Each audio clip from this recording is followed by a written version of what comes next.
listening to the RMPodcast, the official podcast of Red Moon Productions. Here are your hosts, Brandon Davidson, Keith Cheatham, and Sean Sebastian. Enjoy.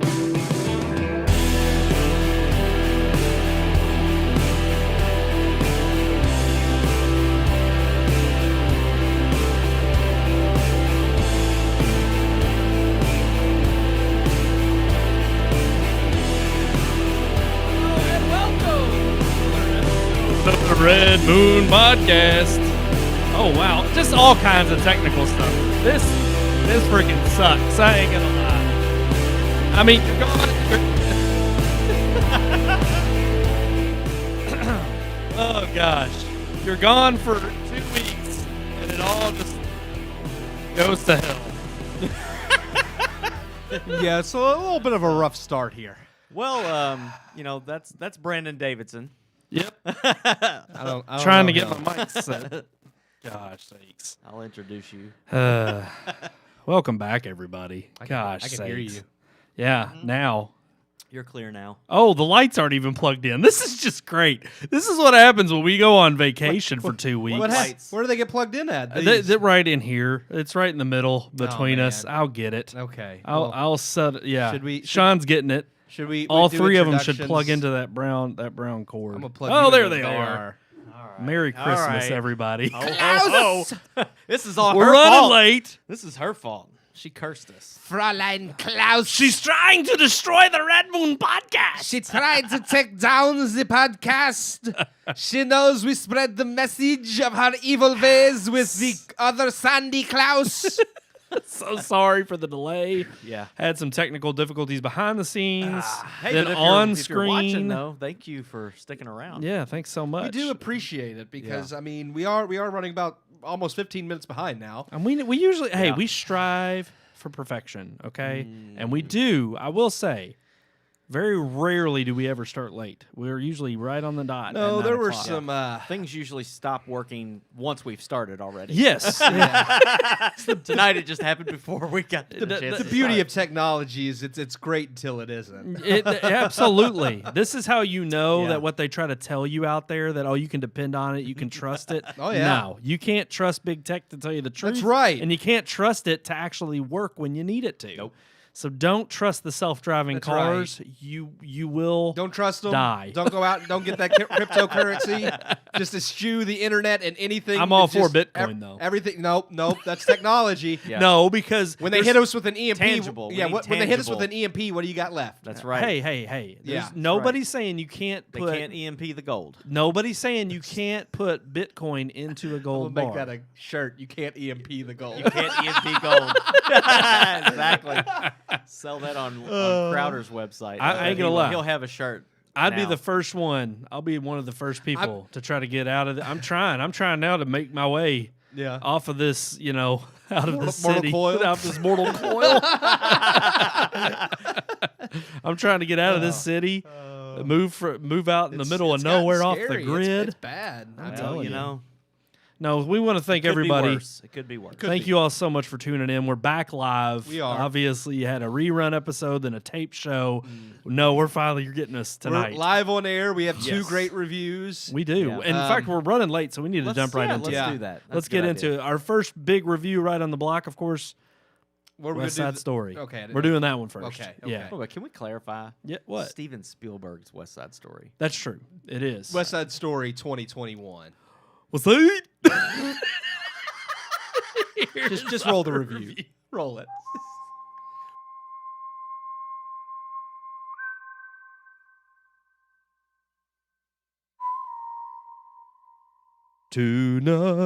Tonight, I saw Spielberg's West Side Story tonight.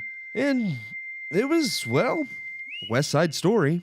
Based on the acclaimed stage musical of the same name, which was previously adapted into an acclaimed and Academy Award-winning film in 1961, Steven Spielberg has now created a new adaptation of the play. But does he have anything new to offer in what is already considered by many to be a masterpiece? Starring Rachel Zegler as Maria and Ansel Elgort as Tony, West Side Story is a tale of two rival gangs fighting for control of a neighborhood in 1950s Upper West Side Manhattan. A modern-day retelling of Romeo and Juliet, lovers from rival gangs, with the Capulets and Montagues replaced by the white American Jets and the Puerto Rican American Sharks. With gangs poised for a fight to determine control of the neighborhood, Tony pleads for peace on behalf of Maria, hoping to create an environment in which they can be together. But anyone who knows the story of Romeo and Juliet knows there isn't a happy ending. Spielberg's new rendition of the classic musical is well made. While the original was the highest-grossing film of 1961 and winner of 10 Academy Awards, it is dated in many regards. Opting for a more direct-from-stage-to-screen adaptation of song and dance numbers, the original comes off a bit hokey at times, and I've always found it hard to believe criminal gang members twirling and prancing around the city. But the original themes are well crafted and the songs timeless. What Spielberg does well with his West Side Story is updating it for modern audiences. With better cinematography, more character development on minor characters, and better singers for the side characters too, alongside toning down the campier aspects of the dance routines while still honoring the classic choreography, as a musical, the new West Side Story looks and sounds terrific. But taking an older film and polishing it up with better production value should be a given considering the 60 years that has passed between film adaptations. Where Spielberg drops the ball, in my opinion, is offering anything new of substance to make his version feel necessary. Yes, minor characters get a little more leg room, but nothing that makes them feel any more important than they already did in the original. And in some instances, minor plot points and character building moments are unnecessarily added to the film while dropping ones from the original that actually gave weight to the scenes they were in. Examples of these are the whittling down of the War Council scene to a brief agreement in a bathroom at the dance, or additions such as making the gun in this version a bigger plot point. Many times, plot points are changed more so to reflect modern topics not present in the original, such as the change of anybody's from a tomboy to full-on transgendered. Many of these changes add nothing to the greater scheme of the film and feel more politically motivated than story-driven. While the songs are well sung, characters decently acted, and choreography well done, all Spielberg really does well in this film are the technical aspects. Some scenes shine out just as good, if not better, than the original, such as the Officer Krupke routine, the iconic Tonight piece, and the gym dance scene. But if you're remaking a 10-time Oscar winner, one would hope you would nail the film's most iconic moments. As is, Spielberg's film is okay, but just doesn't do anything to make it the definitive adaptation of the play or even one worth watching over the original 1961 film. I give 2021's West Side Story 2 out of 4 stars. 2 out of 4 stars. That's not the popular opinion. That's 2 weeks. Dos Astra. Dos Astra? That's not the, Is that what stars are? Astra. Is it? That's Latin or something. Yeah, I don't know. Latin I don't know America. what stars is in Dos Spanish. Staro. That's just racist. Yeah, well, he's bastardizing it. Well, that's the name of that villain in Suicide Squad was Starro. So you know. Starro. Starry. Oh yeah. The main Starro, villain. yeah. No, but I would agree. Yeah. 2 out of 4 stars. I would agree with It's that. it's not the common consensus, but I think it's the accurate one, despite what anyone else might say. So Yeah. you know, I gave it 2.5. Yeah, I mean that's fair. But that's too. close. Yeah. That's close. So it's the common consensus here. I just don't think it's as I mean critically and I think user score on Rotten Tomatoes still fairly high. And I mean it's fine. It's West Side Story.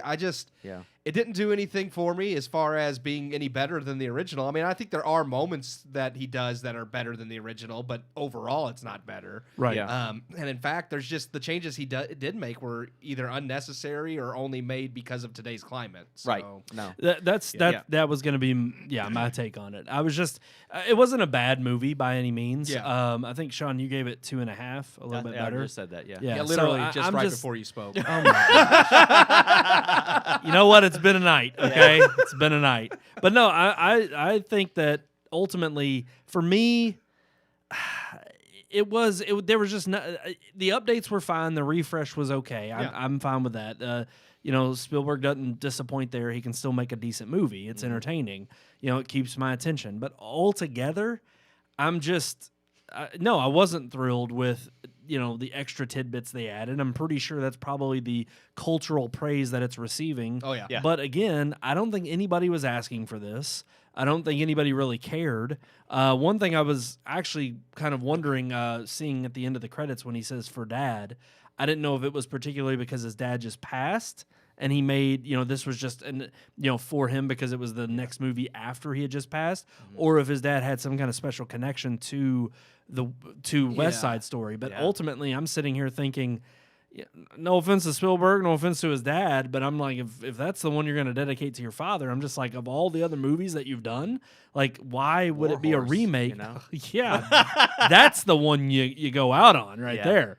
But no, I just felt like what's kind of so special about this? I mean, I just there wasn't anything so grand and so spectacular that warranted it. A lot of the things that I have read from some of the movie groups and stuff that we're a part of have to do with this modernization of a classic. And I didn't see any of that. I don't see the more modern take other than the couple of culturally relevant things that are that. Other than that, there's nothing modern about the movie. Now, more modern cinematography That's and what a I was lot gonna of lens say. flare from J.J. Abrams. I think do Spielberg see- had J.J. come on and show him how to do. He got a lens little flares. crazy with it. I was Yeah, gonna there's say, a lot. That is one thing. Actually, I do see some of the modernization they're talking about in the sense that, because that's one thing I appreciated, is in the sense that he did tone down some of the more goofier choreography. Like, he still has some of the classic moves and spins, but it's not as prevalent where they're prancing and dancing around the street. Because and I I thought that was did fun. appreciate that, and I know some people love that, like the campy nature of the original is why some people do love it. But I never could buy these gangsters that are trying to kill each other, dancing. Yeah. Yeah. I was just like, it's kind of goofy that they're prancing I remember around, watching this for the first time, I think, in high school.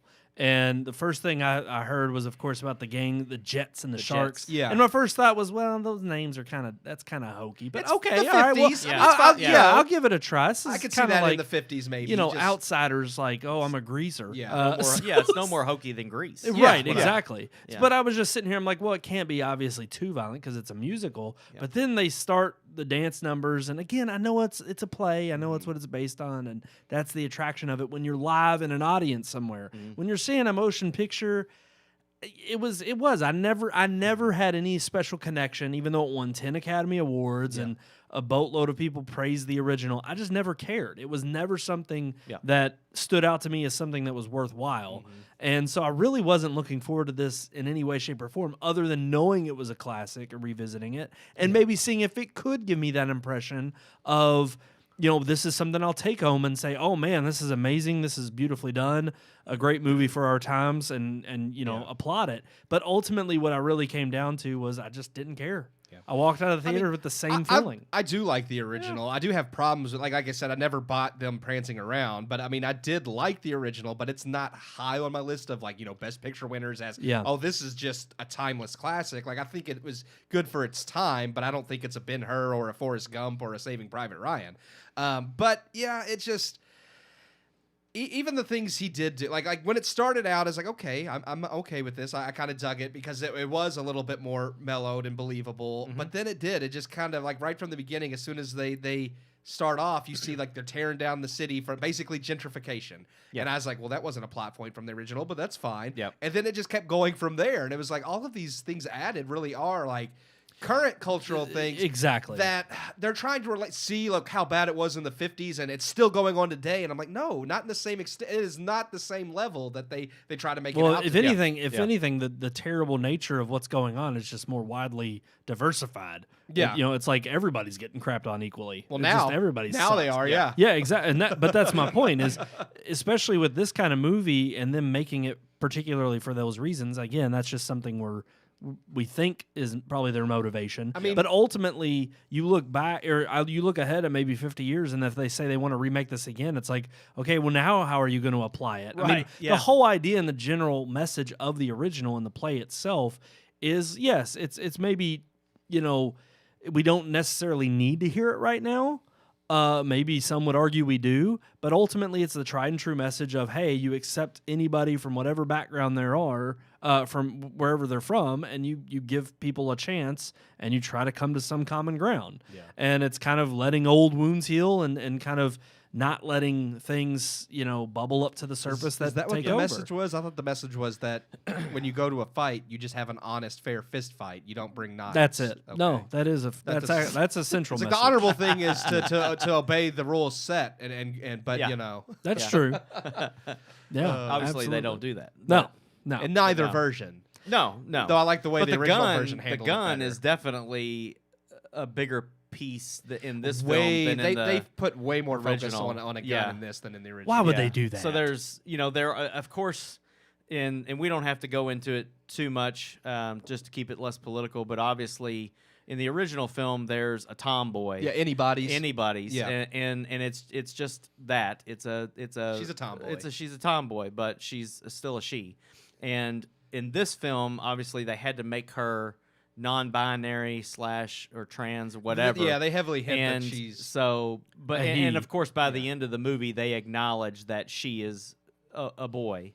Well, they or at least try to in the sleight of hand. Yeah, and see Well- that's what pisses me off about it. Yeah. if you're gonna deliver that message, go all in and deliver it. Don't say Well, that don't use a line- phrase like "buddy boy." That line's in the original. I know that, And that's but what- yeah. still, they specifically catered the whole thing around Yes. that line, Yes. so that they could Well, say, "Well, are they acknowledging her as a boy or as one of the Jets, or Yeah, are they in the just original, it's meant to be like, okay, you're finally part you're of finally the gang. one of the gang?" Yeah, But yeah, in this they definitely twisted Yeah. to make it the Well, okay, we and when acknowledge you I as. was yeah. gonna say, when they show a close up of her on her face when he says it, Yes. and then she's smirking like, "Now I belong." Because in the original, she it's not "I responds- belong" as part of the gang. it's like it's you I- saying that magically made me grow a yes. penis. In Well, the and original- and it wouldn't. It also wouldn't have as big, I think, an effect in that moment had the scene in the jail cell not taken place prior to that. Yeah. Because there's a whole exchange of her Yes. showing her toughness, Yeah. but one of the guys specifically even uses the word biological as an insult. He does. And Yeah. I'm just like He sitting here and I'm calls like, her how dickless. more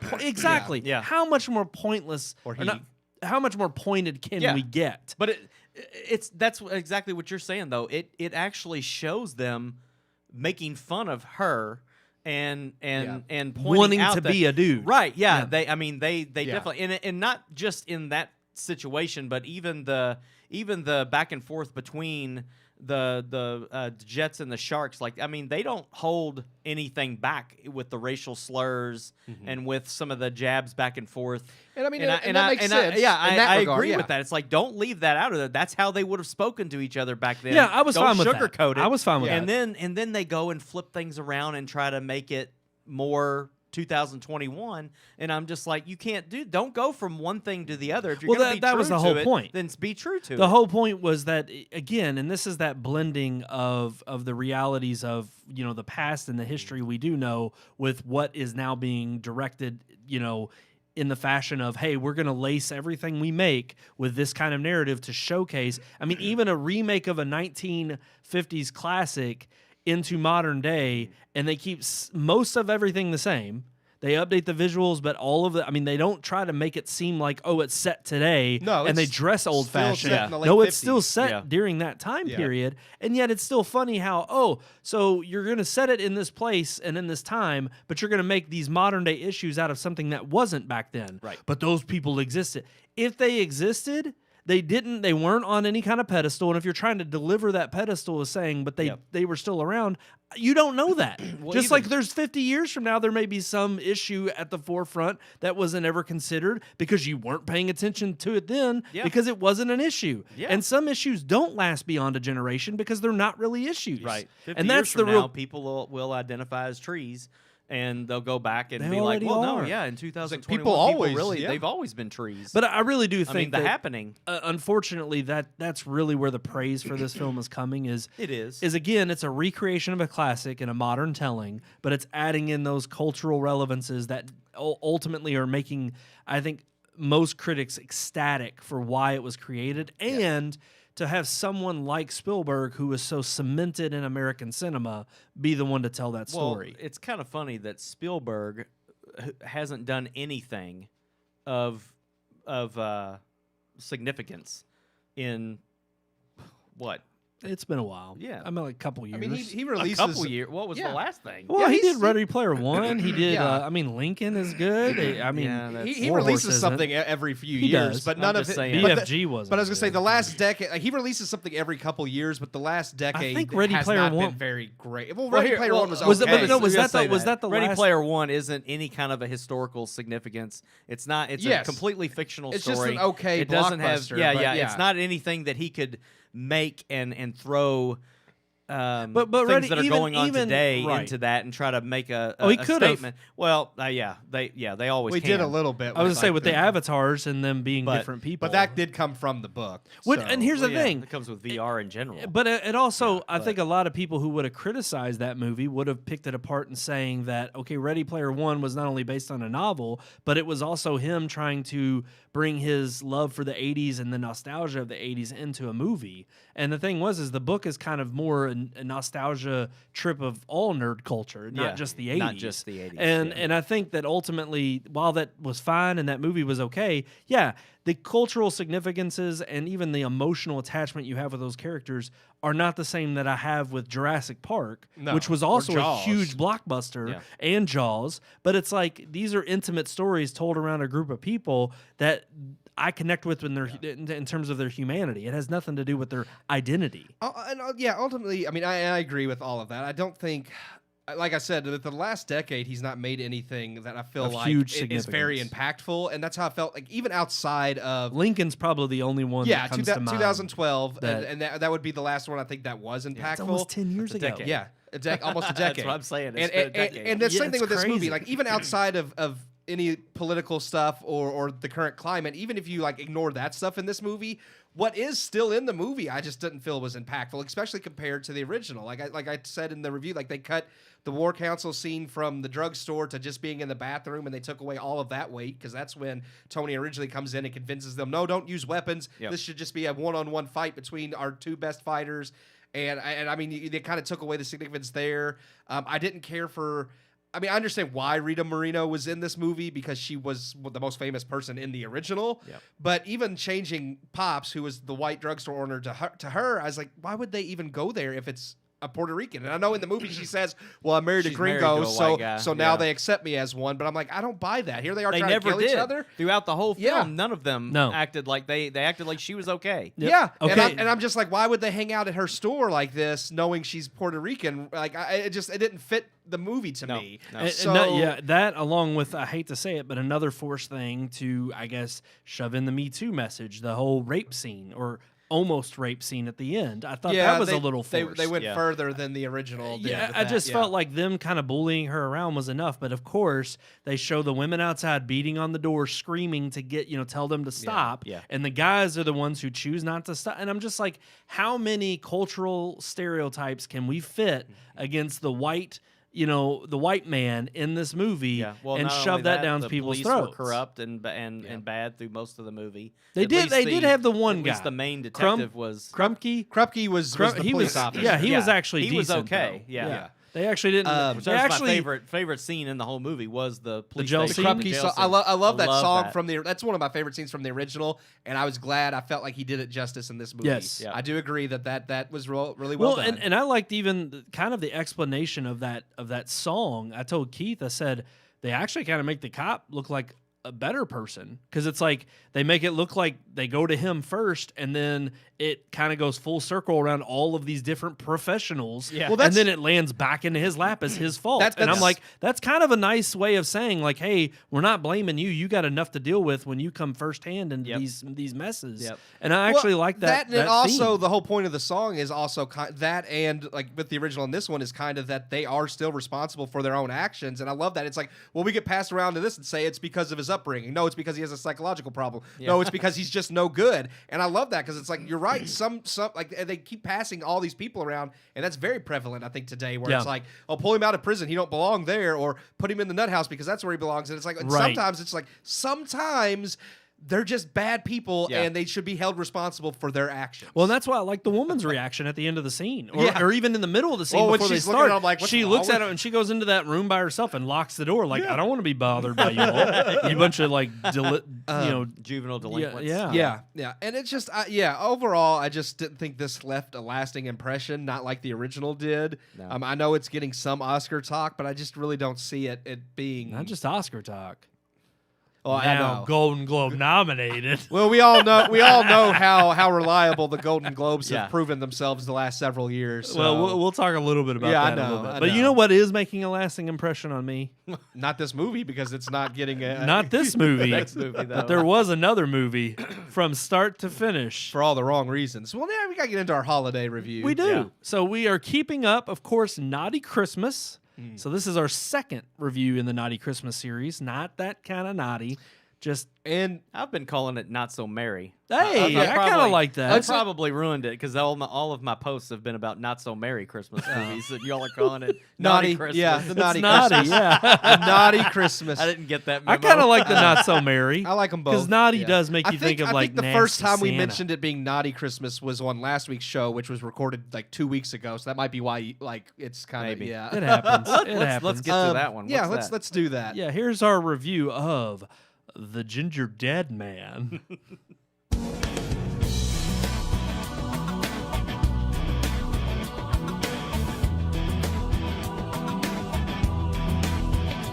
Everyone loves Christmas traditions, warm and cozy by a fire with hot cocoa and holiday treats, and one such holiday tradition for many is that of building and decorating gingerbread houses and gingerbread men. Yes, gingerbread has long been associated with Christmas, and perhaps that is why Full Moon Features' The Ginger Dead Man appears on so many lists of Christmas horror films, despite it really not having anything to do with Christmas. Yes, we continue our naughty Christmas theme with a movie from the legends of B-movie filmmaking themselves, Full Moon Features, a company whose biggest claim to fame is the Puppet Master series. Directed by Charles Band himself, the founder and CEO of Full Moon Features. That's right, they brought out the big guns for Ginger Dead Man. The movie tells the story of Millard Findelmeyer, a sociopath played by the legendary Gary Busey. Yes, Gary Busey is a killer gingerbread man, who is finally caught in a diner after a killing spree and sentenced to death for his murders. Sarah, played by Robin Sidney, is the only survivor of the diner Millard was caught in, and is haunted by his last words of revenge. And when she mysteriously receives a batch of ginger spice, which she uses to make a gingerbread man, she brings to life something sinister. Ginger Dead Man, as with most of Full Moon Features films, leans into the fact that it is a B movie. But just acknowledging your movie is terrible isn't enough to save it from how terrible it is. While obviously a puppet cookie voiced by Gary Busey running around killing people is hilarious and meant to be played for laughs, there honestly isn't enough done with the character to make it memorable or fun.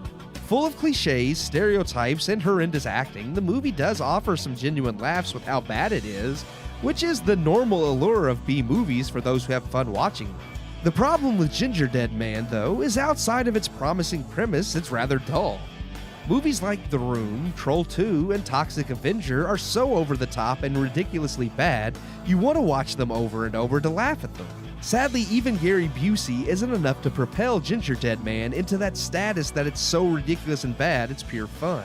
The movie honestly focuses too much on its normal characters, trying to give depth to bland cliches you don't care about, when truthfully, we all know we're here to see Gary Busey's hijinks. And if the movie had let Busey and his evil gingerbread character truly run wild, it may have been one worthy of best worst film status, such as The Room and Troll 2. Luckily, there are multiple sequels to Ginger Dead Man, so maybe audiences are treated to more Busey madness in them. As is, Ginger Dead Man, just like Santa's Sleigh, is a fun concept with nowhere to go and nothing to offer. I give Ginger Dead Man 1 out of 4 stars.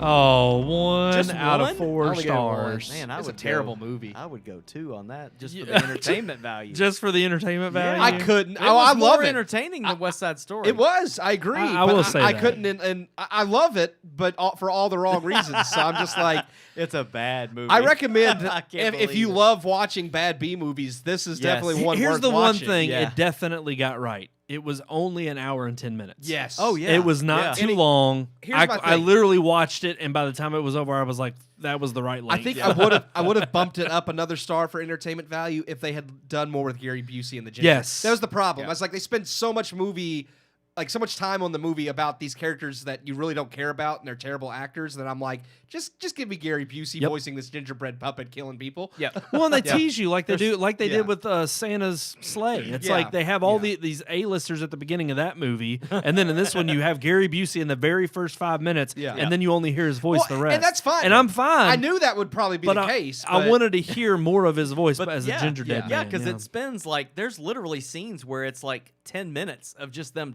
sitting in a room talking to each Yes. other. And I'm like, when's he gonna kill somebody? Yeah. What's the gingerbread Well, man doing right now? And that was the other thing. It's a very small He's just bakery. walking It's like, around. yeah, Walking around. they're stuck in this bakery, which is very tiny. So I'm like, this small bakery, he's got to be in here somewhere. yeah, and what I never saw what's keeping them from leaving. Nothing. There was nothing keeping them from leaving that building. She makes an excuse that, well, if we leave, then he'll get out in the open. It's like, So what? Yeah, they don't care. It's like, then go tell the cops Some there's a dog ginger will dead eat him. man running Yeah. around. Exactly. But no, it's also just the fact that, yeah, even the kills, there were only like one or two that I thought were okay. Yeah. But like the kill with the car, I'm just like, come dumb. on, that's dumb. then- I and then wanted his more daughter- like bakery. I mean, again, that's what Santa's sleigh got right. Like the first few kills the over-the-top were kills. over the top, and they were also like very theme centric, like Christmas centric, and it worked out beautifully. I was gonna say the reactions to the deaths too. Like Yes. that guy gets hit by the car and killed, and his daughter comes out there. And she's like, "Daddy!" And then she looks at him. She's like, "Okay," and she just leaves. Yeah. Like she didn't care. I was like, "Your dad just got hit." And she was like, "I'm sorry, Dad," and then she just walks off. She literally Yeah. walks up to him on the Maybe it car was and her she goes, stepdad. "I miss you, Dad." Yes, And then she walks And then away. she walks away. I was like, "That's it. That's like your dad just got murdered." You're just like, "I'll miss you." Yeah. And then the same thing. Like I don't want to spoiler alert, I guess, but there's a scene at the end where like one of their friends is like possessed, and they don't even give two thoughts about killing their. They're just like, "Oh, he's possessed. Let's kill him." And and I'm like. And I understand maybe you come to the conclusion that's the only thing you can do, but they don't even talk it out like, well, we don't go want to kill straight- Yeah, our we just friend. got to. Yeah. Yeah, they're just like, let's Yeah. murder this guy. We just got to jump to the conclusion. It was hilarious. I was like, okay. Yeah, I would agree. One like, out guys, of 4 if I stars. get it was worth a possessed- watch. No, Oh, if you yeah. get Oh, possessed, yeah. we're Just kill killing me. you. Just No, kill me. we're gonna keep you like restrained, but we're gonna watch what you do. It's kind of fun. If I'm possessed by Gary Busey, you have my permission to do that. Yeah. We also found out that there are, 3 or 4 more of these? Are there 3 more? Oh, There's several. There's a of whole these. series. Yeah, there's several of Yeah. these, and then there's an Evil Bong series Yeah. that it crosses over with, and then they make a spin-off called The Ginger Weed Man. So Full Moon Yes. Pictures, not to be confused Yeah. with Red Moon Productions. Just saying, Yeah. you can be looking for us and Full Moon Pictures. it's they have a whole. You said you Tubi has a whole segment. He looked at it. I was like, it's a on whole Tubi. section Of for Full Full Moon Moon Pictures. features. Oh, Yeah. wow. Well, it's Oh, features. It's I'm both. sorry. Like, not to correct you, but depending on what time period and when you look it up, it is. It is. It's both. They Well, changed it. They changed their name several times. It's hilarious.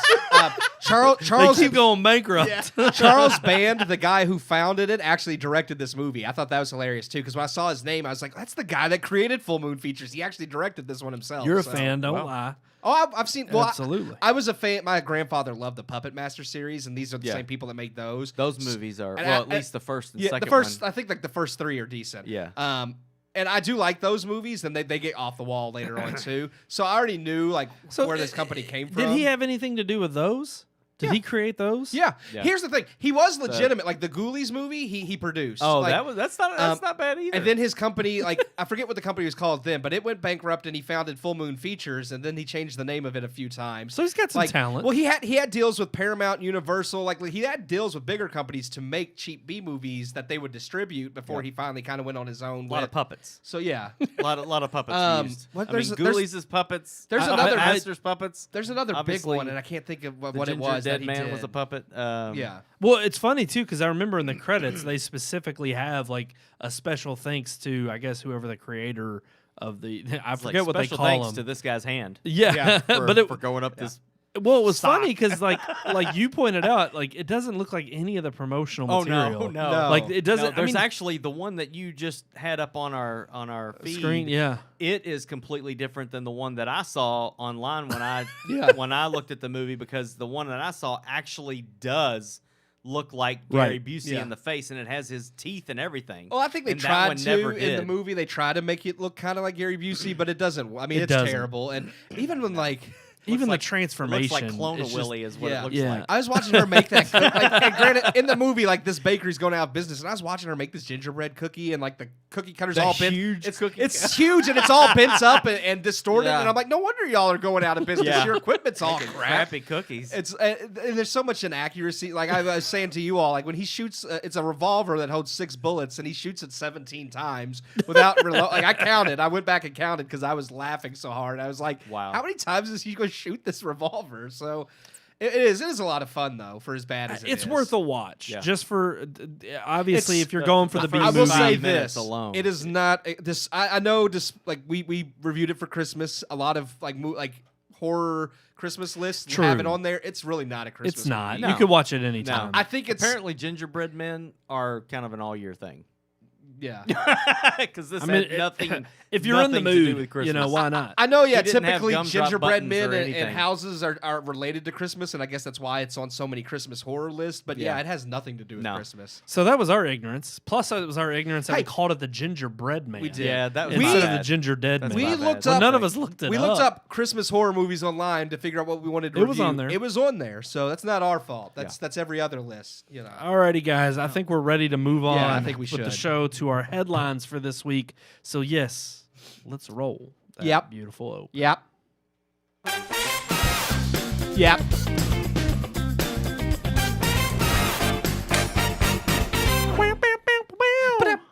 Yep. Headlines. Let's talk about some movies. Movie News. Okay, guys.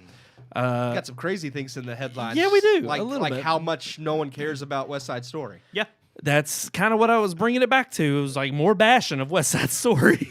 So I kind of wanted to generalize it a little bit. Yeah. Because I do think it's a broader topic that kind of just revolves around remakes in general and lack of originality, which has been the talk of, I don't know, the last 2 decades maybe. Yeah. Because really, that's what I think is the ultimate story behind the abysmal performance that West yeah. Side Story did. There's just at the box no office. interest. It's like, okay, Yeah. we've seen this before. It was the highest grossing movie of the year it came out. It won 10 Academy Awards. Why do we need to see it again? Yeah. I mean, well, especially why? Okay, this is what's going to royally piss me off. Fine if it's West Side Story, and I'm sure there's other fans out there Yeah. who feel as I do about Lord of the Rings: Return of the King about West Side Story. Oh, yeah, yeah. But if you try to remake Lord of the Rings, and Shame some on you. people would say, "Come on, that's a classic," and it's like, you see what they're doing already? Yeah. Who knows in 30 years if they try? Yeah. Yeah. And I'm like, I'm sorry, Any of but them. That is was- it necessary? Is it needed? The moment I realized anything could be remade is when they decided to remake Ben-Hur. I was like, okay, if you Oh, if yeah. you remake an 11-time winning like that movie is already so timeless. Like, Yeah. what are you going to do other than update the special effects? It's like, yeah, they have no shame. They'll Well, remake they took anything. what, like a 3.5 hour long epic, and turned it into like a 2-hour 2 hour. turd. Yes, Well, you know how they did that? They took Jesus out of it. true. I mean, he's they very rarely in the remake. yeah, they don't focus on that part of because the original title is Ben-Hur, A Tale of the Christ. Yeah. and they kind of omit that part of it, or at Well, least Hollywood make it likes loosely. to take Christ out of things. so. That's true. Yeah. We're putting the Christ back in Christmas. I hate when church signs say that. I'm Yeah. just saying Oh, man. it's tacky. Don't do it. I Don't do agree, it. just because I'm like, I get it, but at the same time, I'm just like, Christ. Every time I see that, I say Christ. Yeah, I was gonna say it's like, come on, you can't. I mean, you can't. Christmas.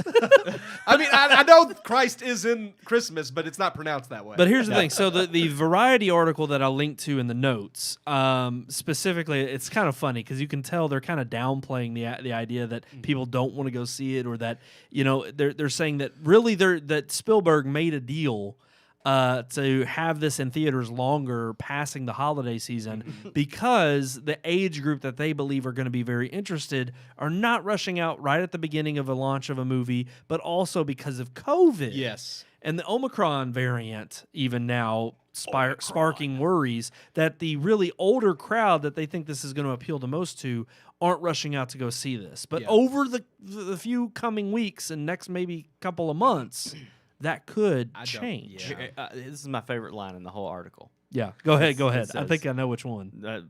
I doubt it. This says, since musicals have been struggling at the box office Yes. in COVID times, Yeah. what musicals? Yeah. There hasn't been Hamilton was streaming, and the In other the Heights. stupid In the In the Heights, Heights, was but that was a streaming. bad movie. Tick Tick Boom's another one, but I mean, it's not been a huge. I think Has that one's- been in theaters? No, that's what I'm No, saying. that's what I'm saying. Like none of these movies have been in theaters except for in the Heights, and it wasn't Yeah. very good. So Yeah. So what's struggling and, well, I musicals thought- besides here- West Side I was just saying Story? another article I had read had talked about. While I think this is funny, they talked about.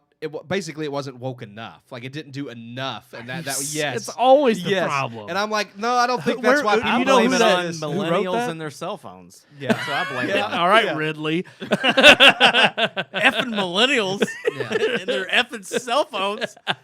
And it's funny all the excuses they make. I was like, first of all, you released it and it's not that people don't want to go. I mean, maybe you could say older people don't want to go back to the theater, but I mean, Spider-Man opening this week already is breaking like all kinds of like records and like is sold out. So it's like I don't think people are terrified of going back to the box office as much as they say they are. Otherwise, these other movies wouldn't be making We money. got our tickets 2 weeks ago, and we had trouble getting our tickets. Yeah, they were already almost sold already out when sold we out. got them. Yeah. So Well, and they are talking about they brought up the point that musicals tend to not do well when they first release. It takes a little bit of staying power for them to generate that Word of income mouth. and word of mouth. Yeah. And they do bring up some notable Yeah. exceptions. That started out poorly.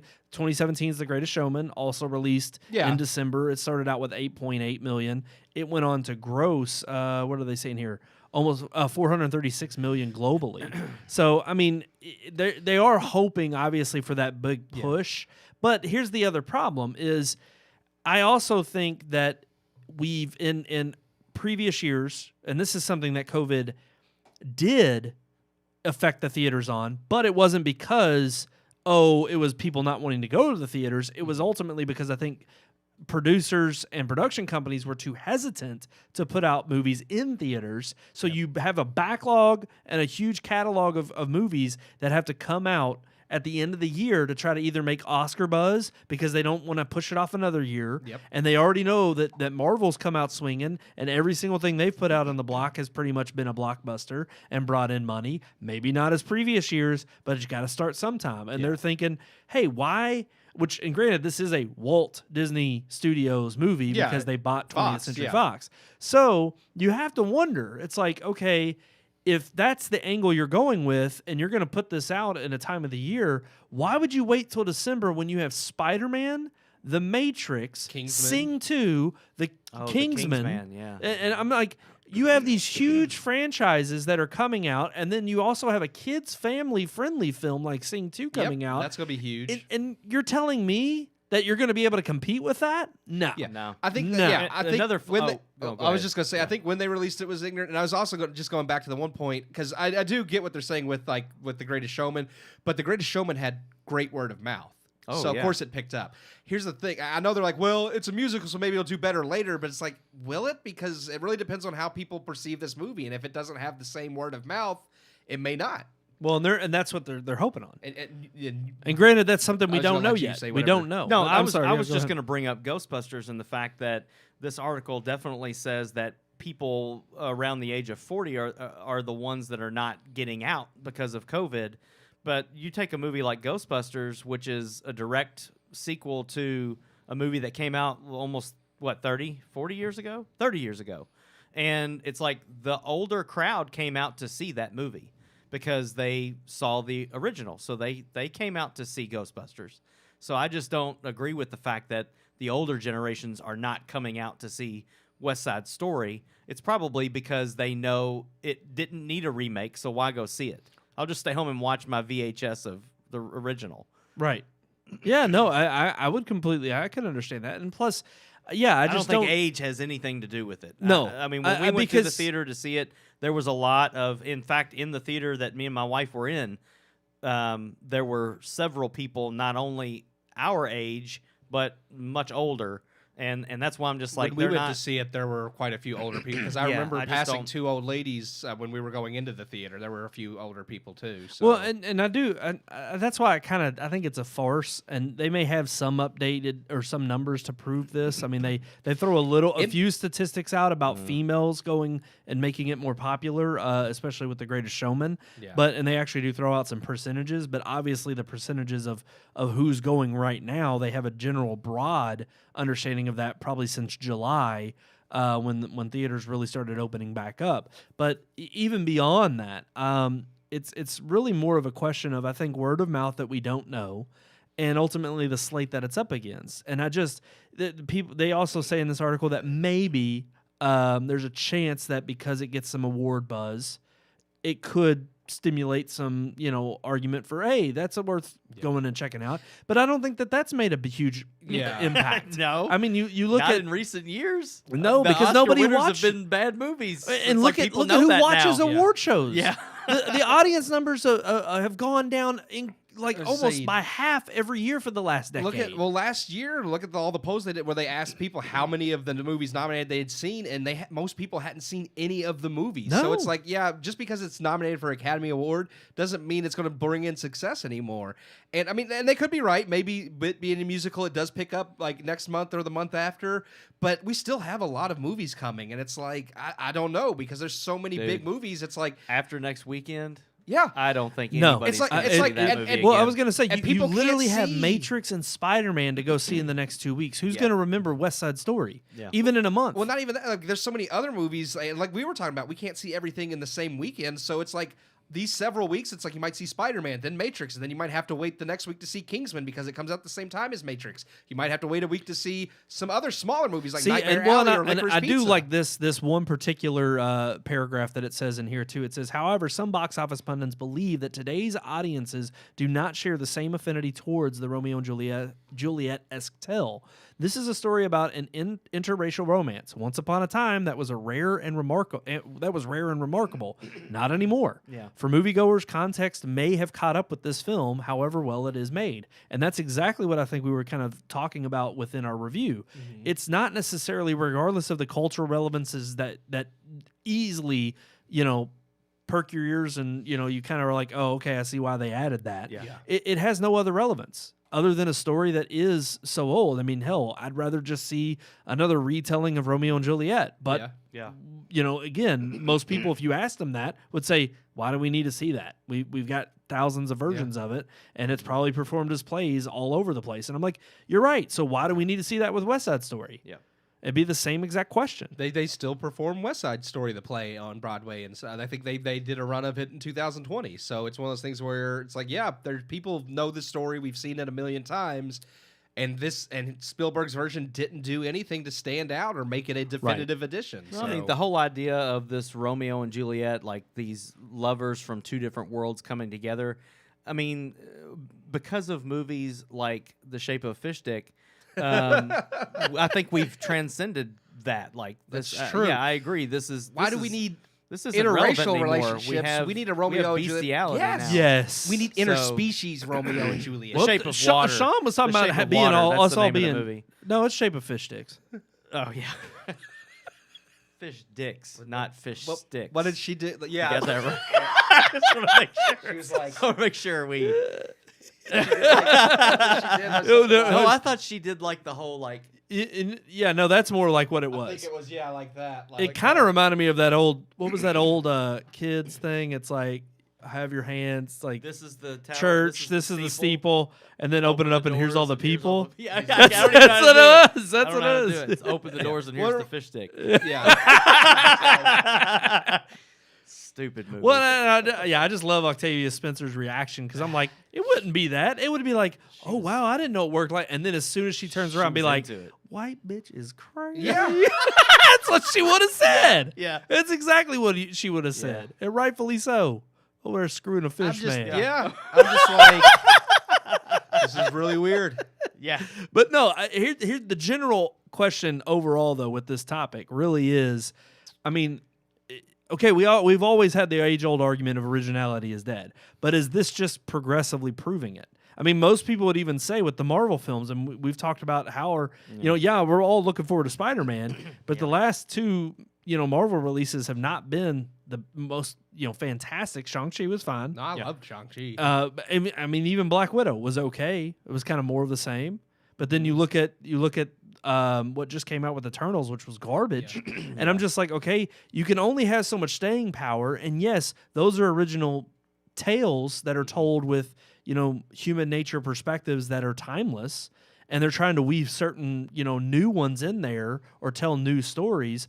But now that we've had the Avengers, we've had the Infinity Saga, and it's kind of like, okay, are we ready to move on from even those, move on into something else? But especially with something in the poor, abysmal performance that West Side Story has had in the box office, if it doesn't rebound, is it really sending the message of, we're tired of the crap that you're putting out, and then when you do put it out, you either try to shove some kind of political message down our throats, and ultimately it just proves that you have to try to take something that was great in its heyday and try to make it relevant for today's audience just to sell tickets. Yeah. So you almost feel like you're being played. I mean, what is left? I mean, should we garner for more remakes, or should we just leave them as be and create new things? Yeah. And Disney's version is to just make live action of everything. Yeah. Everything that they've created that's amazing. Let's just make it with real people. I just rewatched The Lion King cartoon. Oh yeah. Oh, really? And from the that's very great. Yeah. beginning, I'm just like, how did they ever think they were going to top this? I mean, it's a classic in and of itself, but even just the way the story, and trust me, there are shot for shot, instances that are the exact same. From the CGI version versus the cartoon. Yeah. And yet there's also no heart, no actual real life message in the CGI version. It is just god awful. There's a couple of them. Beauty and the Beast. It's like, I mean, that was nominated. That was the first animated film ever nominated for an Academy, like Best Picture, and it's like, yeah, we can make a live action of that. It'll be good. Like, there's some of them that I'm just like, why? Why even bother? Yeah. Same thing with Aladdin was terrible too. Yeah, Aladdin was terrible. I forgot about that one. And that's actually one of my favorite Disney Yes. movies. Yeah. It's just one of those things where I agree. Hollywood's originality really has gone to hell. They don't have any. You do keep getting a lot It's of gone to the west side, not the Ooh. wayside. Ooh. Well, and that's why I do Dad look forward. joke. That's why I do look forward to like Wes Anderson's films. I mean, yes, they're all the same as far as being Wes Anderson, but they're unique from anything else like made by other people. I look forward to things like Kingsman, because while this is the third film in that series, it was an original property, and Matthew Vaughn has made all of them, and I mean, they've been entertaining. I look forward to Belfast, because that is original, and that's actually been getting a lot of praise, and that is, I think, one of the only. I just got the screener of that the other night. Yeah, so I do too. I told Brandon that I haven't. So, We'll have to have a review of that one coming up. yeah, soon. I have a strong feeling that one actually will get a nom. So, but we'll see. We'll see. We'll get to that in our next topic. Yeah. Well, I was gonna say we're not really gonna talk about our. In fact, Golden Globes, they're not relevant. Well, I was just gonna say, They never are. Looking at the nominees, there's like some of them that were obvious picks, like Belfast, Licorice Pizza. They have. Was it Don't Look Up? Is that the name of it? of course. Oh God! And of course, because it's Adam I'm McKay. so ready to see that. Like, I don't want to see it at all. That's my thing, though. It's like it's one of those movies. It's like Two Girls, One Cup. You can't help but watch it. I have a feeling that's I'll more going to see entertaining. it. I'm going to. I'm gonna not watch wanna those watch it. girls eat it. Here's the thing. I'm tired.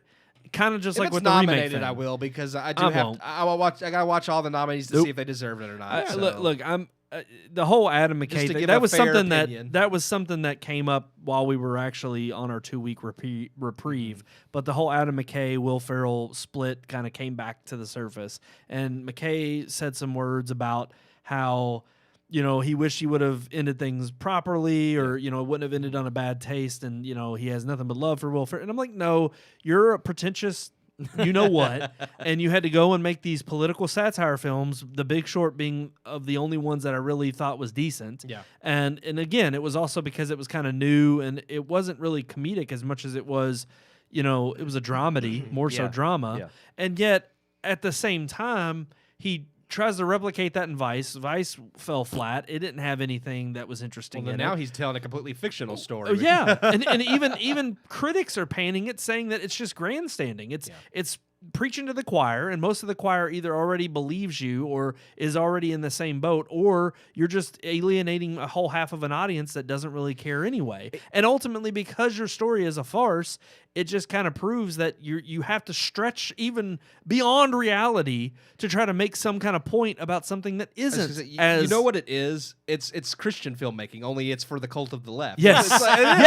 It's like when you Exactly. when you look at a lot of Christian movies, it's just patting on the back, like, yay, God, and it's like God's not dead. and it's like you're not reaching anybody with these movies. You're just making other Christians feel good about themselves. Yeah. And that's the same thing that Adam McKay's doing. It's like you're not reaching anybody with this movie. You're just making a movie that everybody who thinks like you could say, yay, look what we did. Right. No, that's a perfect point. And we have trashed, trust me, countless times on this show, God's Not Dead, and how terrible those films are. Movie. All right, so all of them. Yes. Except for The Passion of the Christ, which that's a isn't good movie. That's not a That's a faith-based great movie.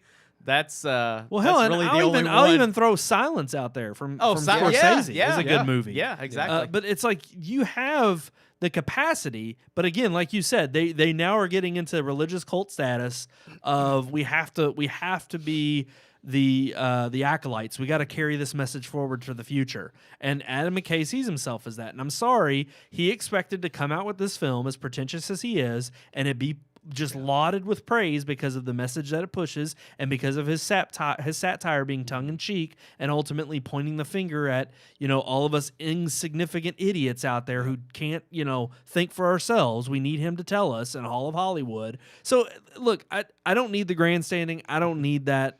Keith, it looks like you're trying to speak up. I was going to let you finish because it's not quite the same topic. So I didn't want to get into it until you were actually here. done. All I'm going to say is it's funny because we have talked for years about how the Golden Globes are completely irrelevant, and yet at the same time they suck. Well, the reason that they're kind of garnering a bunch of hubbub right now is because they had this huge fallout with their diversity claims and not fulfilling those quotas, having 100-member panel that didn't have any person of color on it, and so they made these radical changes. You know what's funny is looking at these nominated movies though. They made all these radical changes to make it more diverse, but they look like the same type. Like they're not. These movies aren't diverse. No. West Side Story is like the most Actually, I would diverse. disagree. If you look through the nominations, there are specific nominations in because there are only most. You only get 5. Yeah, all the categories have 5 noms. They have comedy and drama. So right, but even still, you can tell within the acting categories, within the the drama or the comedy, or whether it's television or a movie, you can tell in certain categories. Oh, well, that's your diverse pick. Oh, that's your serious pick. And here's the thing. I would agree for some of the smaller categories, but some of the bigger ones. I agree that the categories have those sprinkled throughout. Yeah. Well, and here's the thing. I don't think I'm not to say that they're not valid. Overrun by no, and I wouldn't films. even say they're not valid. I would say that all the films nominated are ones you would expect to be. Mm-hmm. But it's just like people looking at the Academy Awards.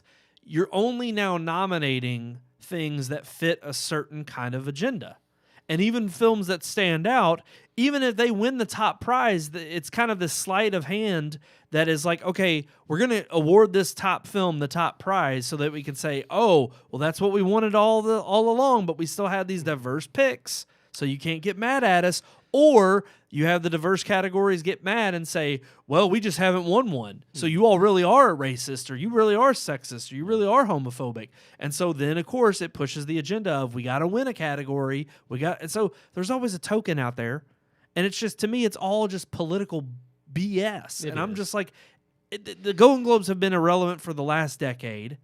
They continue to be. It caught up with them for all the different reasons that we could care less about. It now is not on NBC next year. It won't be airing on there. So you got to think. It's like, okay, what's the point? Yeah. Who really cares? Nobody. That's why we should probably move on to the next segment.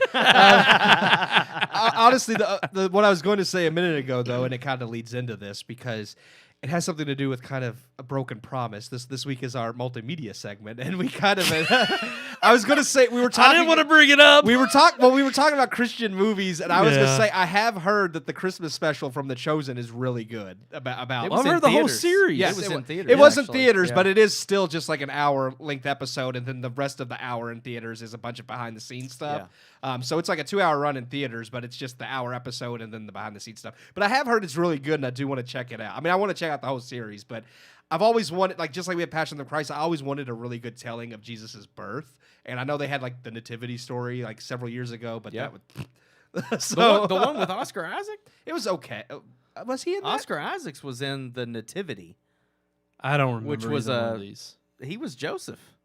Maybe. That would have It been was before he good. was big. I don't know. Well, all I know is I here's the thing. If it was good, I didn't hear about it.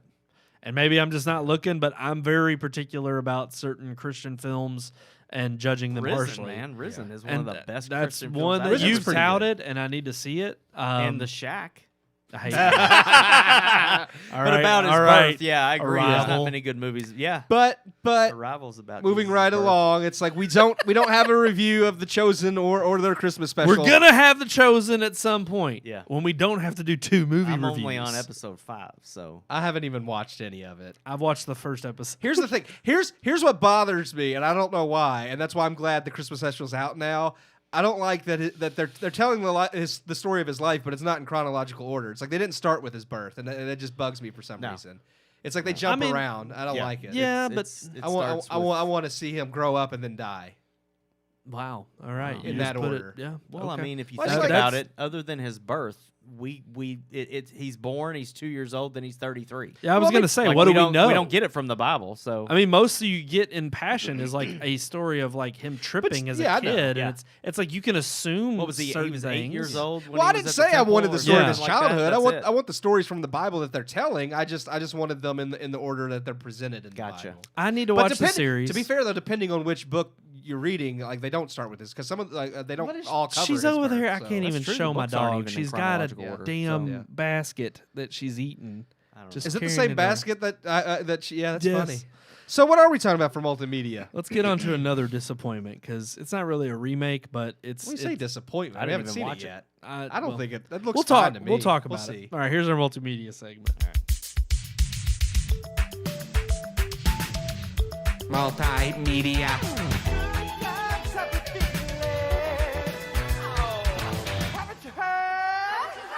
Multimedia. Multimedia. Yeah. We're talking about Halo. The We're series nerds. the series coming to Paramount John Plus. 117. Not the video games. the series that's going to be That's airing not on in the Bible. Paramount Plus. And I do understand your gripes, but I actually do think they're 100%. The reason they're going I for. said disappointment was more so because I feel like they've tried this before. In fact, you even alluded to it in our text. They had back a and web forth. series, yeah, Right. Forward Unto Dawn. And so for me, as a Yeah. fan of just the games, I'm ultimately thinking to myself, okay, I want to see something now that I know this is going to be on Paramount Plus or any kind of streaming service. Yeah. I want to see the same care and devotion that has maybe been given to The Witcher or to Game of other Thrones. Game of Yeah. Thrones. Yeah. I'm like, you have the ability and the capacity to do this on a huge scale, and you know it will garner the attention that you're looking for, or even have the possibility to reach those who don't care, Yeah. but it interests them enough and piques their interest enough that they'll tune in.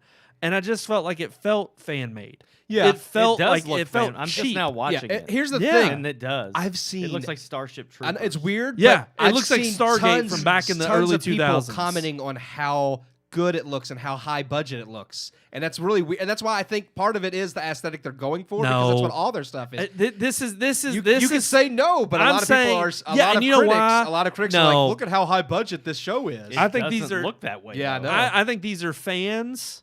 No, I that- mean these are legit articles, not comments on Facebook, like actual. I want to know who. Pull 'em I up. just want to know from what publications. Because here's the thing. Okay, we'll pull 'em up. This I don't this know could be the offhand. same thing as critics jumping on the Fast and Furious they are. bandwagon and saying, "Well, we know it's going to be popular with the kiddos."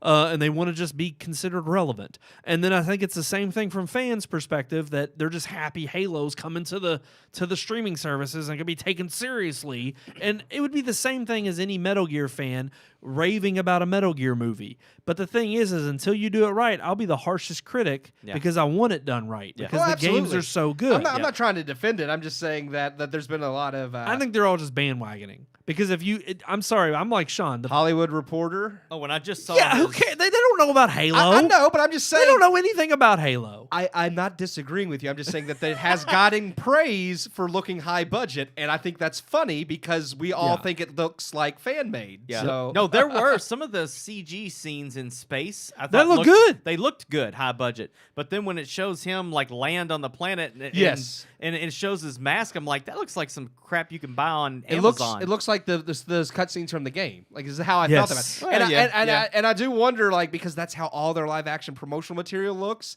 If maybe that's the aesthetic they're going for, but at the same time, it's like, okay, I understand that looks like that for a web series or for some of the live action ads you've done for the games, because you're not going to put a huge budget into those things. Right. Why would you still do that for something that's going to be a series on Paramount Plus? Right. Well, and I honestly think they're not taking it seriously. No. They know that whatever they make is going to get fans and it's going to get reactions. For one, it's on Paramount Plus. And yes, that has a great nostalgia trip. We've talked about it on here before. Happy for all the things I can go back and revisit. Yeah, but it's not huge. But you're not. This isn't Netflix. This isn't. It's not even HBO Max. Yeah, and I'm sorry, but HBO is bringing out The Last of Us, and I haven't seen one screen from that. But I already saw who they got to play Ellie and who they got to who is it again? Who's playing Joel? Pedro Pascal. Pedro Pascal. Yeah. And so I'm sitting here and I'm like, there's a great chance that they could nail those characters. And knowing HBO's track record, they fail very rarely, especially when they're willing to invest the time and the effort in getting it right. And knowing that Neil Druckmann is also at the head of that series, who was at the head of the games, I have way more faith that when that finally reveals itself, it's going to be in far better shape and bring a lot more people under the banner of interest into seeing it than this Halo series. This Halo thing just seems like just literally made for fans to garner their attention, to get them to spend time on the platform. I'll watch it because I like Halo and I'm curious to see what it's like. But it is one of those things where, and the same thing with any video game adaptation too. Not only does it not look that good, but you always wonder, like, what story are they going to tell? Are they going to just repeat the game story, or are they going to tell a new original story? Because you've seen both. Sometimes they try to tell a completely new story set within the world, and sometimes they just do a carbon copy of the game, and it's like, yeah. Well, and especially with Halo and as much lore as it has, they could do something. They could have done something that had nothing to do with Master Chief. Yeah. But then they would have feared that, oh gosh, if we don't, well, then we're not going to draw enough people. That's another thing, is because I have seen fans, and I haven't really listened to it enough or looked to see who the voice actors are, but there's already fans complaining that Cortana doesn't sound like Cortana, and that, well, we don't know how Master Chief sounds. He hasn't spoken in the trailer yet. So, and if he's not the same voice actor, I think Steve funny. Knowles. I'm reading through the tweet of the trailer when Paramount tweeted it out. There's like 6,000 something replies or whatever, and I'm reading through them, and one of them actually says the biggest barrier is Paramount Plus instead of going to one of the larger, more dominant services like Netflix, Prime, or Disney. Yeah, and they probably didn't have the offer. Well, sadly, it's being produced by Showtime. It says that they stole it from Showtime in 2013. Or, no, earlier this year, but it's been in development since 2013. Yeah, that doesn't surprise me. Yeah. Because I think that's going to be the same way with the Metal Gear movie. And hell, I dissed on the Uncharted trailer that has Tom Holland in it and Marky that doesn't Mark. look good either. And I'm just like, all it does is look like you're trying to appease you're just kowtowing to the freaking fans that are already fans of the series. And I'm sorry, one of my buddies, Jeff, growing up, he said it best. He said, why would I want to watch something that I could play and get a better experience out of? And that, to me, is what you have to transcend beyond if you're going to make a movie or a TV show out of something. Mm-hmm. And to me, Halo is definitely one of those. It's a first-person shooter. You are Master Chief. So for me to have to take an outside perspective and follow that character, that's the other thing. I hate when all that seems to do is try to check off all the boxes that they think their fans are going to look for and that they're going to want. And to me, I'm like, when I go to watch a series or a movie, especially based on something that I'm a fan of, I want to see enough of a difference there from what I remember or what I know that it makes it seem not only realistic, but it also makes it approachable to a degree that I'm like, okay, this is something that blew my expectations. I wasn't expecting this, and now I'm completely open to more, and I want more, and I want to consume it. And that's, I'm just not I'm not seeing that when I look at the trailer for this. It does say, and again, maybe she just sounds off in the trailer, but it does say Jen Taylor is voicing Cortana, and that's who voices her in the games. It doesn't say anything about Master Chief's voice, only that Pablo Schreiber is playing him, who he's been... I don't know him, but apparently he's kind of an up-and-comer, so it's one of those things where I wonder, it's like I could see them not use... Sean, this tweet just says all 6 people with Paramount Plus are going to love this. Yes. That's what I hate. But I have a feeling when that I saw that. if they hired someone who's kind of an up-and-coming popular actor to play Master Chief, they'll probably just go stick really with his is voice. the consensus among just scrolling through these comments. Everybody has a problem with the way Chief's costume looks. Everybody is saying like everything looked good until it showed Master Chief, and something is just off with his armor. It's lower quality compared to the rest of the trailer. Yeah. Well, because it literally looks like it was plastic, 3D. is what it says. Yes, Yeah. it looks 3D printed. And plus, I'm like, whether they add little scratches or they add little details that make it look more rugged, and you add a filter or something. That's what is really missing is texture. It looks like a video game. It doesn't look like real armor, and it's like, okay, if he's really battle worn and like this badass who's been sent to all these fights, he would have armor that's scratched up, dented, that has texture. It wouldn't just be this smooth plastic. And that's the looking problem armor. when you're bringing a game to life in a game world when everything is completely generated from the ground up. Yeah. And it all has a cohesion. And trust me, there's games I've played that don't have that cohesion, and you can tell. But when you've made a really highly produced game and everything looks like it fits together in that world, that's art direction. That's beautifully bringing everything together. And in Halo, it's like that may look okay for a video game, but when you're bringing it into live action real world, it's not like we're watching a CG series. You need to add that authentic, realistic aspect of what it would be like in real life. And I'm sorry, but we've all seen the old 80s. I mean, hell, I remember VR Troopers or, Captain Power from back in the day. And I mean, like old school. And I'm like, you can tell they're just cheap plastic molds that were made to fit on a certain person. Yeah. And they try to make it, appear as armor, but ultimately it just doesn't do the job. It doesn't do it justice. And I'm sorry, but when you're going to go to a big budget franchise or try to sell it as a big budget franchise, those are the details that matter. Those are what the fans are looking for. So yeah, Steve Downs. I said Steve Knowles, who's a different actor, but Steve Downs is the voice of Master Chief, and it does look like he's not going to be voicing. Like they're going to use the actual actor's voice, which makes sense since they hired, like I said, more of an up and coming. That's going to piss people off. But I think that will, make a lot of people mad. What if you end up with a Darth Vader situation? You could. Yeah. I mean, they could. Let's go get him, Cortana. I mean, I'm just sorry. When you have an icon, I mean, it was the same reason MGS fans were still pissed that I don't care that you got Jack Bauer. I want David Hayter. I know Jack Bauer's a character name, but still, it's like, come on, don't give me Kiefer. I want David Hayter as Snake. He's always been Snake. Why are you changing it up now? Oh, well, it matters in the plot. No, it doesn't. You just wanted to get an A-list actor to draw attention. But nobody cared at that point. It's MGS 5. It's the same with Halo. Halo is this... Master Chief is that actor. Yeah. They need to keep it. Well, especially if the guy's face is covered. It's something that here's the thing. If they freaking reveal it, I think they're going to. Yeah, they're not going to leave his helmet on the whole time. No. That's BS. And I think it is BS because you've never seen his face before in the game. And you can't have the show be that definitive. Oh yeah, and he'll be black. Well, he's Hispanic. Well, he'll be Pablo black. Schreiber. I'm just saying in the show. Man, that means 2 masked men are Hispanic. You got the Mandalorian as Pedro Pascal, and then this guy. Yeah. All our space pirates out there are Hispanic. They're all from down south. Oh, wow.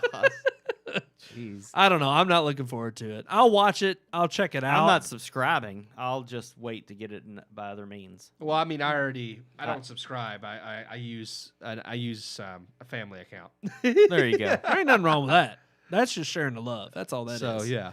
I'm not looking forward to it. I'm looking at the cast, and I'm just not impressed. See, I told you.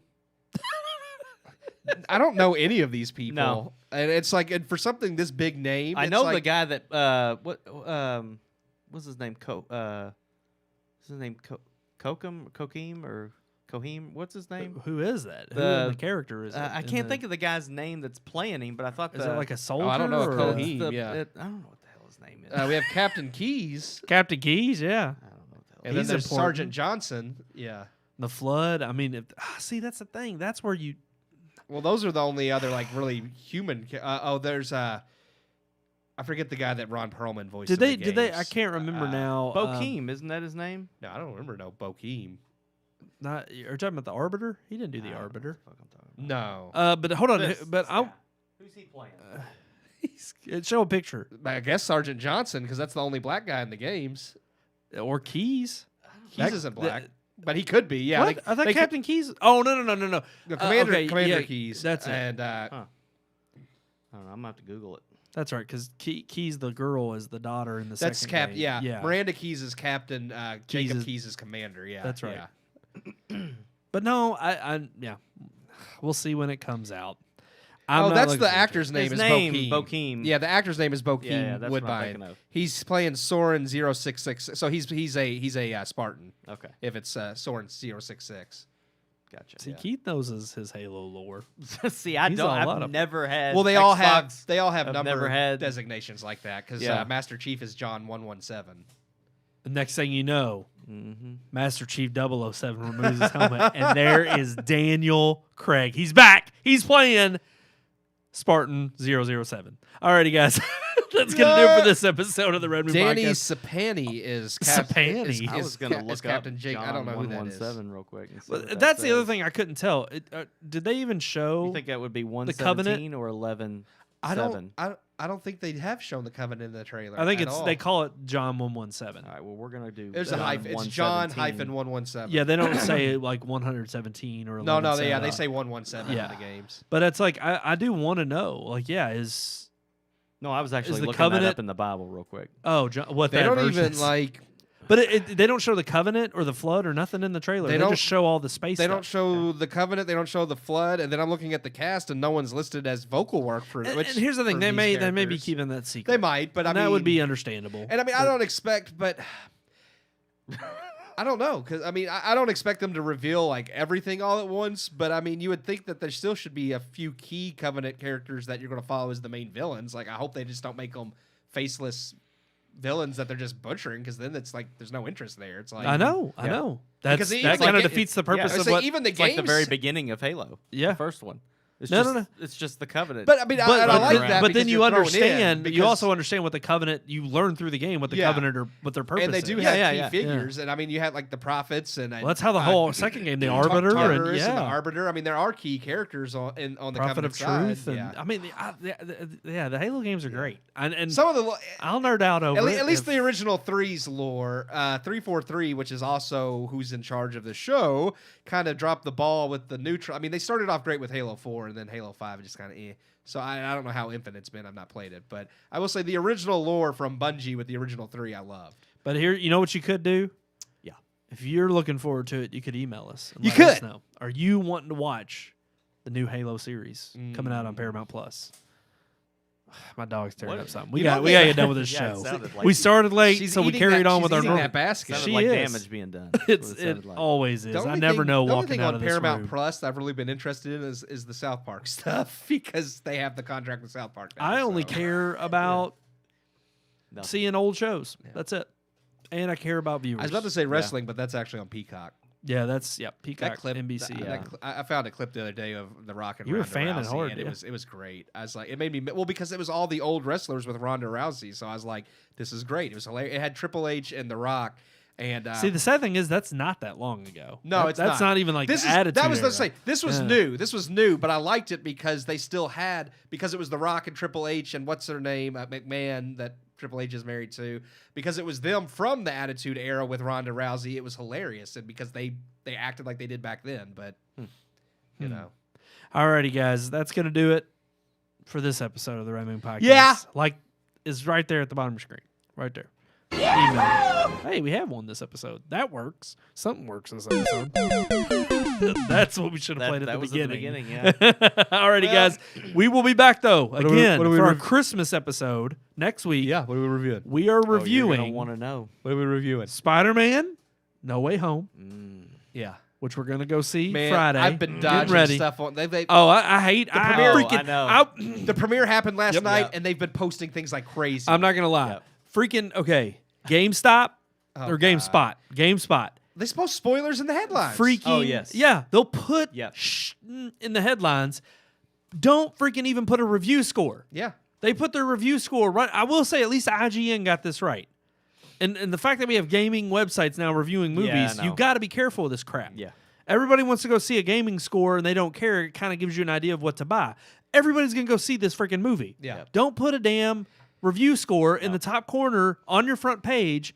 It gives influence. Especially Don't before freaking the do it. I don't want to know nothing. Especially before the actual wide release too. Yes. It's like the wide release isn't until this Friday, and you're already Like posting what I hate spoilers is everywhere. they'll put the damn score on there and then they'll say spoiler-free review. You just spoiled the damn You your just opinion of the spoiled it. movie. Yeah. Yep. I don't want to know your opinion at all.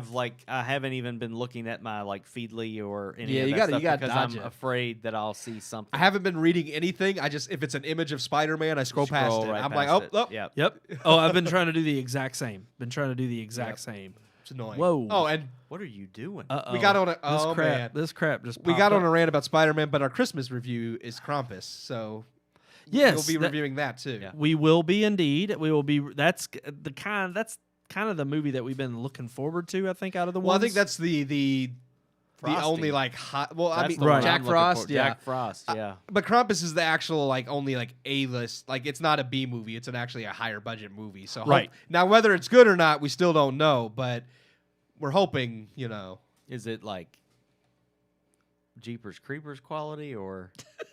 or Well, no, it's what are we supposed to be talking about a legitimate horror comedy. Jamaican. I Okay. thought he was I've saying never seen it. Jamaican. I've never seen it. No, it's so- supposed to be funny, with that dark twist. It's a horror comedy, but Yeah.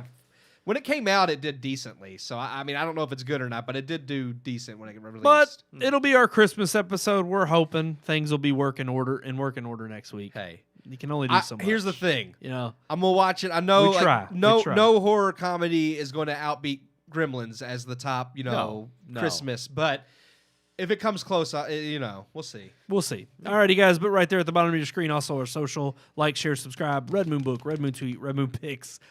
Search for Red Moon Productions. King Kong ain't got nothing on Keith. No, I just do it again, Keith. Sometimes He's I'm beating not his hyped chest. now. Dang I do that when I it. burn off energy. I used to do I that in the missed cubicle it. at work because I couldn't make noises and now when I'm home I make noises. I don't have to do that no more. I just Oh, wow. I will. Yeah. Do you I'll be do- doing a Comes the task dog. at The work. dog just Edie. came running. Yeah, I'll be She doing heard it. it. I would running. do a task at work, and if I accomplished it, and I thought I did really awesome at it, I'd get excited and just be in my cubicle. do And you nobody s- saw me. Do you start out with Maybe they did. I don't care. Cameras did. No, I don't do that. I don't do that. But now I work from home. Now I want to watch that So movie. now when I do stuff at home, I'm just like, woo, woo. I make weird noises at home now. Scare the Oh, dog. hell yeah. I couldn't do that at Absolutely. work, You just so. let it out. I let it Yeah. out all the time. When I get out of the shower, just scared. yeah. Alrighty, guys. Yeah. That's it for this episode. now we're dragging on done. for no reason We now. are. We're done. All right, guys. That's going to do it for this episode. Thank y'all so much for tuning in.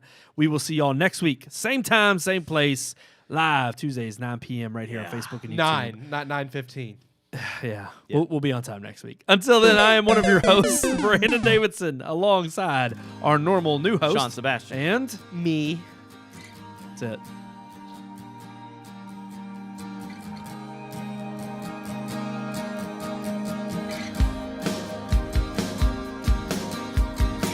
We hope you enjoyed this week's episode. For more reviews, previous podcast shows, and everything Red Moon, visit our website, redmoonproductions.com. You can also like us on Facebook or follow us on Twitter by searching for Red Moon Productions, LLC. We'll see you at the movies.